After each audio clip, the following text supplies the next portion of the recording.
Definisi perkembangan kognitif. Perkembangan kognitif adalah proses bertahap di mana seseorang meningkatkan kemampuan berpikir, memahami, memecahkan masalah, mengingat, dan belajar dari pengalaman. Perkembangan ini melibatkan perubahan dalam cara individu memproses informasi, berpikir logis, memahami konsep abstrak, dan menggunakan nalar untuk mengambil keputusan.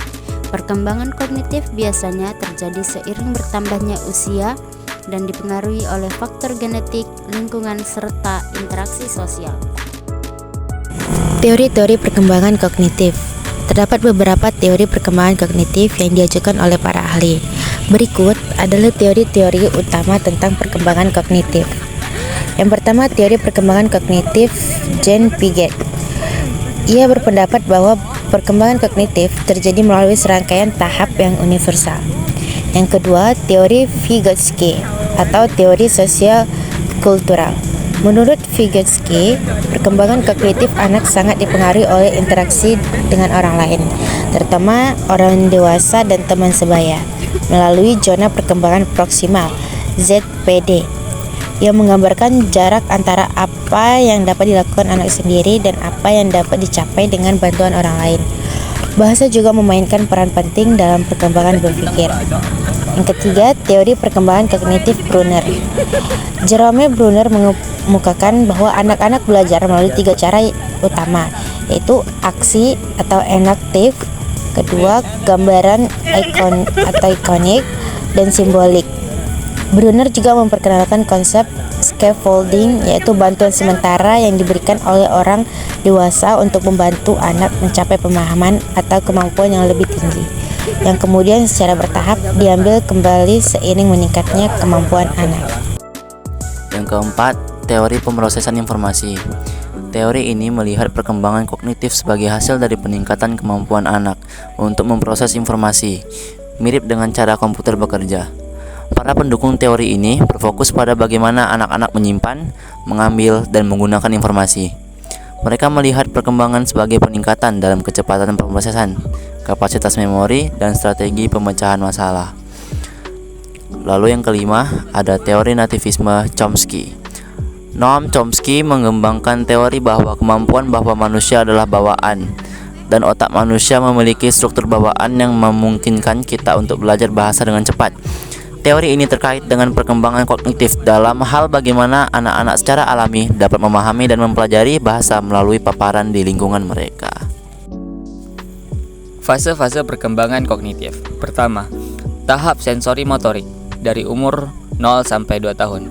Pada tahap ini, bayi dan anak kecil belajar tentang dunia melalui indera mereka, melihat, mendengar, meraba, dan melalui gerakan fisik mereka, menggenggam, meraih, serta menghisap.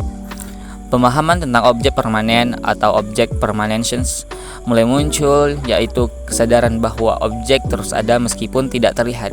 Ini adalah pencapaian kognitif penting pada akhir tahap ini. Anak bereksperimen dengan lingkungan dan belajar melalui pengalaman langsung. Kedua, tahap pra-operasional, umur dari 2 tahun hingga 7 tahun. Pada tahap ini, anak-anak mulai menggunakan simbol-simbol seperti kata-kata dan gambar untuk mewakili objek dan ide. Pemikiran anak pada tahap ini masih bersifat egosentris, artinya mereka cenderung melihat dunia dari sudut pandang mereka sendiri dan sulit memahami perspektif orang lain. Anak-anak pada tahap ini juga belum memahami konsep konservasi, yaitu gagasan bahwa jumlah atau volume suatu benda tetap sama meskipun bentuk atau wadahnya berubah. Pemikiran mereka masih sangat intuitif dan mereka belum mampu menggunakan logika secara penuh. Yang ketiga, tahap operasional konkret 7-11 tahun. Pada tahap ini, anak-anak mulai berpikir secara logis tentang objek nyata dan peristiwa yang konkret. Mereka mulai memahami konservasi, misalnya mereka mengerti bahwa segelas air tetap sama jumlahnya meskipun dipindahkan ke gelas yang berbeda bentuk. Anak mulai mampu mengelompokkan objek dan memahami hubungan sebab akibat yang lebih kompleks. Pemikiran mereka lebih terorganisir, tetapi masih terbatas pada hal-hal konkret yang dapat mereka lihat dan sentuh, sehingga mereka belum dapat berpikir abstrak. Yang keempat, yaitu tahap operasional formal 11 tahun ke atas. Pada tahap ini, individu mulai mampu berpikir secara abstrak dan hipotetis. Mereka dapat mempertimbangkan berbagai kemungkinan dan berdebat secara logis tentang ide-ide yang tidak bersifat konkret. Mereka juga mampu memecahkan masalah yang lebih kompleks dan menggunakan logika formal seperti membuat deduksi dan induksi. Pemikiran remaja menjadi lebih ilmiah dan mereka mampu membuat rencana jangka panjang serta memikirkan konsekuensi dari berbagai pilihan. Perkembangan keterampilan kognitif peserta didik mencakup beberapa aspek penting. Yang pertama, pengamatan dan perhatian.